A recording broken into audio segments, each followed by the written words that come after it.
नमस्कार दोस्तों, केंद्रीय कर्मचारी, राज्य कर्मचारी और ईपीएस 95 पेंशन धारकों के लिए इस समय की बहुत ही बड़ी और इम्पोर्टेंट खबरें निकलकर सामने आ चुकी हैं, जिसके बारे में दोस्तों आज की इस वीडियो के अंदर बात करने वाले हैं। जहां दोस्तों आप सभी के लिए तीन प्रमुख बड़ी खबरें निकलकर सामने आ चुकी हैं। पहली बड़ी खबर की बात करें तो दोस्तों ईपीएस 95 हायर पेंशन को लेकर आप सभी के लिए बड़ी खबर है। पीएफ ट्रस्ट विवाद होगा हल या सरकार देगी ईपीएफओ का साथ। जहां दोस्तों ईपीएस 95 हायर पेंशन को लेकर बड़ी खबर आ रही है कि पेंशन मिलेगी या फिर नहीं मिलेगी। तो दोस्तों आखिरकार सरकार जो है ईपीएफओ का साथ देती हुई नजर आ रही है या फिर पीएफ ट्रस्ट का विवाद जो है वो सॉल्व होने वाला है। इसको लेकर दोस्तों आज की इस वीडियो के अंदर बात की जाएगी। वहीं दोस्तों ईपीएफ रूल्स को लेकर बड़ी खबर है। ईपीएफओ के नियमों में हुई बड़ी बदलाव, जाने इन बदलावों से क्या होगा आप पर असर। तो दोस्तों इन बदलावों पर आपका क्या नतीजा निकलने वाला है, आप पर कितना असर होने वाला है, इसके बारे में दोस्तों आज की इस वीडियो के अंदर बात की जाएगी। साथ ही दोस्तों पेंशन भोगी संगठनों के साथ मीटिंग में केंद्र सरकार ने की 5 बड़ी ऐलान। जी हां दोस्तों, यहां पर पेंशन भोगी संगठनों के साथ मीटिंग हुई थी और इसी में दोस्तों डीओपीपीडब्ल्यू ने पेंशन पर 5 बड़े ऐलान किए हैं। बड़ी खुशखबरी आप सभी के लिए आई है। तो दोस्तों 5 बड़ी ऐलान कौन कौन से किए हैं, आप सभी के लिए बड़ी खुशखबरी क्या आई है, इसके बारे में भी दोस्तों आज की इस वीडियो के अंदर बात करेंगे। यानी कि दोस्तों पेंशन धारकों से जुड़ी तमाम बड़ी खबरों की चर्चा आज की इस वीडियो के अंदर करने वाली हैं।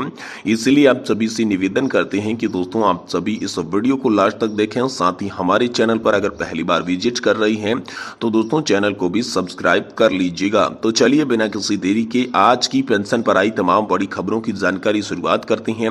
सबसे पहले जानते हैं ईपीएस 95 हायर पेंशन पर बड़ी खबर है। पीएफ ट्रस्ट का विवाद और साथ ही ईपीएफओ सरकार पर बहुत ही बड़ी नजर है। पेंशन मिलेगी या फिर नहीं मिलेगी, सरकार जो है पीएफ ट्रस्ट का विवाद हल करने वाली है या सरकार जो है ईपीएफओ यानी कि कर्मचारी भविष्य निधि संगठन का साथ देने वाली है, इसको लेकर बड़ी खबर आ रही है। जी हां दोस्तों, मथुरा से सांसद हेमा मालिनी खुद पेंशन आंदोलन करने वाले पेंशन भोगियों का साथ लेकर पीएम मोदी के दरबार में पहुंची थी और इसी को लेकर बड़ी खबर आ रही है। दोस्तों ईपीएस 95 हायर पेंशन को लेकर एक बार फिर से वाकायदा तेज हो गई है। उच्च पेंशन पर उच्च वेतन के साथ ज्वाइंट फॉर्म जमा किया जा चुका है, डिमांड लेटर जारी हुआ, पैसा तक जमा हो चुका। एक कार्मिक द्वारा अधिकतम करीब 40 लाख रुपए तक ईपीएफओ के खाते में जमा किए जा चुके हैं।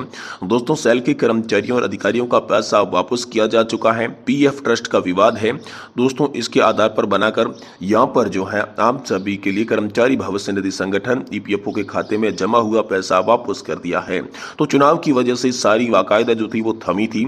ऐसी सूरत में कर्मचारियों और अधिकारियों के पेंशन का विराम लगा हुआ था। लोकसभा चुनाव की वजह से सारी मूवमेंट थमा हुआ था। ईपीएफओ चुनाव में व्यस्त होने की बात बोल रहा था, वहीं सरकार स्तर पर कुछ भी होना मुमकिन नहीं था। अब नई सरकार बन रही है, शपथ ग्रहण समारोह के बाद मंत्री भी तय हो जाएंगे। इसके बाद ईपीएस 95 हायर पेंशन की फाइल को लेकर नए सिरे से यहाँ पर जो है बाकायदा शुरू हो जाएगी।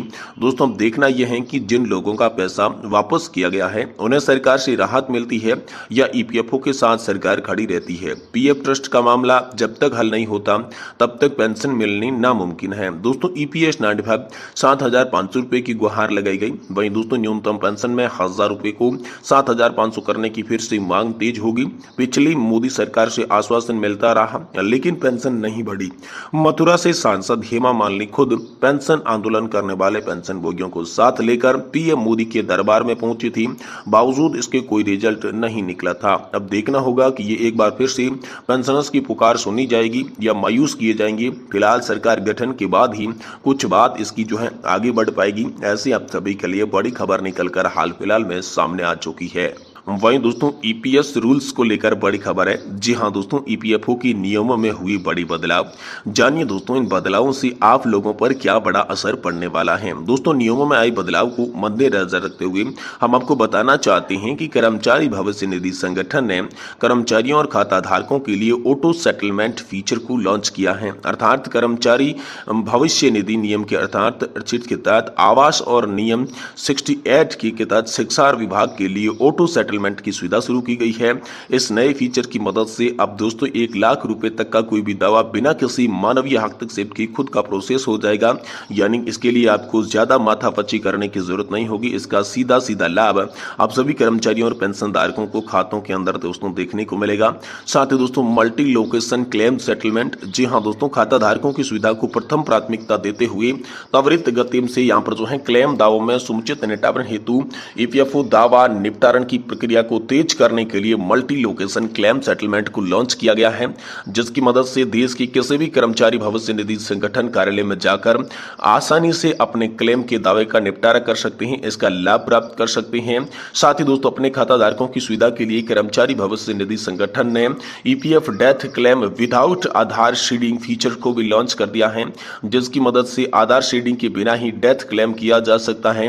दूसरी तरफ हम आपको बताना चाहते हैं कि एक अस्थायी उपाय के रूप में लाया गया है, लेकिन ओईसी के उचित अनुमोदन जरूरतमंद है, जो कि मृतक की सदस्यता और दावेदारी के साथ संबंधों को पूरी पुष्टि के लिए वेरिफिकेशन डिटेल दर्ज करेगा। या अंत में दोस्तों हम आपको बताना ये चाहते हैं कि ये निर्देश सिर्फ उन मामलों में लागू होंगे जब मृतक सदस्य का डिटेल यूएन में सही है लेकिन आधार डेटाबेस में गलत है, तो उनके लिए यह फायदा दोस्तों मिलने वाला है। वहीं दोस्तों अगली बड़ी अपडेट की बात करें तो आप सभी के लिए बड़ी खबर निकल कर आ रही है। पेंशन भोगी संगठनों के साथ मीटिंग में केंद्र सरकार ने की 5 बड़ी ऐलान। आप सभी के लिए डीओपीटी ने यहाँ पर पेंशन को लेकर 5 बड़े ऐलान किए हैं। आप सभी के लिए खुशखबरी आ चुकी है।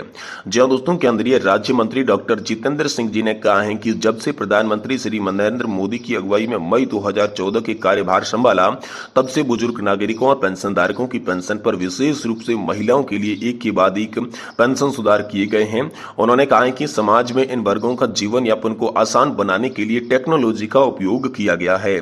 नई दिल्ली में डॉक्टर जितेंद्र सिंह जी ने कहा कि पेंशन विभाग महिला सशक्तिकरण के लक्ष्य को प्राप्त करने के लिए लगातार नीतियां बनाने में लगा हुआ है, जिससे महिलाओं के लिए सम्मान पूर्वक जीवन जीने में आसानी होगी। दोस्तों 7वीं बैंकर्स जागरूक कार्यशाला में ये बड़ा ऐलान आप सभी के लिए किया गया।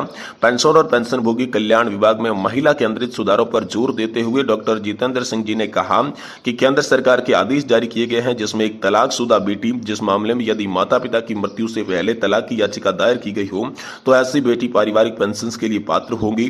अविवाहित बेटी अगर माता पिता के ऊपर आश्रित है तो उनकी फैमिली पेंशन दी जाएगी। उसी प्रकार विधवा बेटी अपने पति की मृत्यु के बाद जिंदा रहते हुए है तो दोस्तों माता पिता पर आश्रित है तो उन्हें फैमिली पेंशन दी जाएगी। वहीं हाल ही में एक बड़ा संशोधन किया गया, पेंशन नियम 2021 में बड़ा बदलाव कर दिया गया। इस नियम के तहत अब महिला सरकारी कर्मचारी के पति के जिंदा रहते हुए भी अपने बच्चों को यहाँ पर जो है फैमिली पेंशन के लिए नॉमिनी बना सकती है। वहीं दोस्तों एनपीएस के तहत बड़ी पेंशन का भी फायदा आप सभी को मिलेगा। जी हाँ दोस्तों, महोदय मंत्री ने कहा कि नई पेंशन योजना के अंतर्गत आने वाले लापता कर्मचारी परिवार अब एफआईआर दर्ज करवाते ही 6 महीने के भीतर पारिवारिक पेंशन प्राप्त कर सकते हैं। इसके लिए 7 साल तक प्रतीक्षा नहीं करनी पड़ेगी। उन्होंने कहा कि ऐसे मामलों में जब सरकारी कर्मचारियों की 7 साल की सेवा पूरी करने से पहले मृत्यु हो जाती है तो परिवार को पहले 10 वर्षों के लिए वेतन की 50% बढ़ी हुई पेंशन मिलती है। उसके बाद अंतिम वेतन की 30% की दर से पारिवारिक पेंशन जो है वो दी जाती है।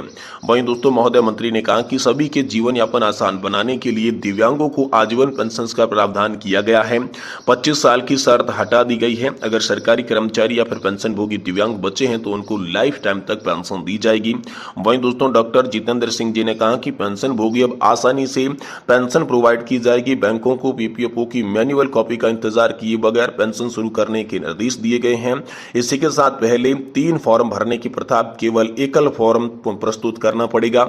वहीं दोस्तों नवंबर 2014 में प्रधानमंत्री द्वारा लॉन्च किए गए जीवन प्रमाण पत्र का उल्लेख करते हुए डॉक्टर जितेंद्र सिंह जी ने कहा कि अब पेंशन भोगी कभी भी और कहीं भी लाइफ सर्टिफिकेट जमा करवा सकती हैं। बैंकों में जाने की जरूरत नहीं पड़ेगी, किसी भी बैंक शाखा में लाइफ सर्टिफिकेट जमा करवा सकती हैं। डॉक्टर जितेंद्र सिंह जी ने कहा कि फेस ऑथेंटिकेशन टेक्नोलॉजी का उपयोग करके 2 मिनट में घर बैठे ही लाइफ सर्टिफिकेट जमा करवा सकते हैं। महोदय मंत्री ने कहा कि डीओपीटी ने यहाँ पर जो है अक्षम पेंशन भोगियों के लिए घर की डीएलएस जमा करने की सुविधा प्रदान की है। साथ ही डॉक्टर जितेंद्र सिंह जी ने कहा कि पेंशन भोगियों की शिकायतों का निवारण मोदी सरकार की उच्च प्राथमिकता और पेंशन भोगियों की शिकायतों का त्वरित समाधान के लिए पेंशन और पेंशन भोगी कल्याण विभाग द्वारा पेंशन अदालतों का आयोजन किया जा रहा है। इन पेंशन अदालतों में कई पेंशनधारकों की समस्या तुरंत सॉल्व कर दी गई। वर्ष 2023 में पेंशन और पेंशन भोगी कल्याण विभाग ने 17 मई 2023 और 23 अक्टूबर 2023 को 2 पेंशन अदालत का आयोजन किया था। इन अदालतों के दौरान 603 मामले उठाए गए थे, जिसमें से 440 मामलों का मौके पर इताअत समाधान कर दिया गया था। वहीं दोस्तों मंत्री महोदय ने कहा कि अब पेंशन धारकों को पीपीओ डिजी लॉकर के माध्यम से जारी किए जाएंगे। डिजी लॉकर में पीपीओ सेफ रहता है, ना कि खोने का डर, ना ही फटने का डर। कर्मचारी जब रिटायर होते हैं तो उनको पीपीओ डिजी लॉकर में चला जाता है, जिसके माध्यम से वे अपनी पीपीओ को डाउनलोड कर सकते हैं और आसानी से पूरी जानकारी देख सकते हैं। साथ ही दोस्तों केंद्र सरकार की पेंशन भोगियों के लिए दीर्घायु ऐप लॉन्च किया गया है। इस ऐप के माध्यम से पेंशन भोगी अपनी सारी जानकारी प्राप्त कर सकते हैं। पेंशन स्लिप से लेकर फॉर्म नंबर 16 तक सभी चीजें जो है यहाँ पर उपलब्ध रहेगी। इस ऐप के माध्यम से पेंशन भोगी पिछले 24 महीनों की पेंशन स्लिप डाउनलोड कर सकते हैं, पिछले 24 महीनों का विवरण देख सकते हैं। साथ ही साथ दोस्तों पेंशन धारकों के लिए टोल फ्री नंबर की व्यवस्था की गई है। पेंशन धारकों को कोई शिकायत या फिर घर में उनका उत्पीड़न हो रहा है या उनको कोई मेडिकल हेल्प की जरूरत है तो पेंशन भोगी इस टोल फ्री नंबर पर संपर्क कर सकते हैं। 14567 ये टोल फ्री नंबर है। इस पर फोन करके 24 घंटे के भीतर अपनी समस्या का समाधान किया जा सकता है। साथ ही दोस्तों सी पेंशन ग्राम पोर्टल की भी व्यवस्था की गई है। जी हां दोस्तों, पेंशन धारकों की पेंशन कम मिल रही है, उनकी पेंशन संशोधन नहीं किया गया है या उनको एरियर नहीं मिला है तो सी पेंशन ग्राम पोर्टल पर शिकायत दर्ज करवा सकते हैं और अपनी पेंशन बढ़वा सकते हैं और एरियर दोस्तों प्राप्त कर सकते हैं। और साथ ही अंत में दोस्तों डॉक्टर जितेंद्र सिंह जी ने पेंशन संबंधी कुछ नियमों का उल्लेख किया जो कि हर पेंशन भोगी को जानना जरूरी है, जिसमें उन्होंने कहा कि कम्यूटेशन कराने के बाद पेंशन भोगी की डेथ हो जाती है तो फैमिली पेंशन की रिकवरी नहीं होगी, फैमिली पेंशन पूरी मिलेगी। दूसरा उन्होंने कहा कि सेवा में रहते हुए कर्मचारी की मृत्यु हो जाती है तो 10 साल तक बड़ी पेंशन का फायदा उनके परिवार को दिया जाएगा। वहीं तीसरा कहा कि रिटायरमेंट होने के बाद पेंशन भोगी की मृत्यु पर दोस्तों 7 साल तक बड़ी पेंशन जो है आप सभी को दी जाएगी। ये दोस्तों केंद्रीय कार्मिक और लोक सेवा शिकायत मंत्री डॉक्टर जितेंद्र सिंह जी ने आप सभी के लिए 5 बड़े ऐलान जो है पेंशन भोगी संगठनों के साथ जो मीटिंग हुई थी जिसके बाद आप सभी के लिए कर दिए हैं। तो दोस्तों पेंशन भोगियों के लिए खास सुविधाएं लॉन्च की है। एनपीएस के तहत पेंशन का फायदा मिलेगा, पेंशनर्स को बैंक जाने की जरूरत नहीं पड़ेगी, टोल फ्री नंबर आप सभी के लिए जारी किए गए हैं, डिजी लॉकर से माध्यम से आप सभी को पीपीओ मिलेगा और कर्मचारी और पेंशन भोगी जो महिलाओं पर आश्रित है उनको दोस्तों पेंशन का तोहफा भी यहाँ पर जो है दे दिया जा चुका है। साथ ही दिव्यांगों को आजीवन पेंशन जो है वो यहाँ पर मिलने वाली है।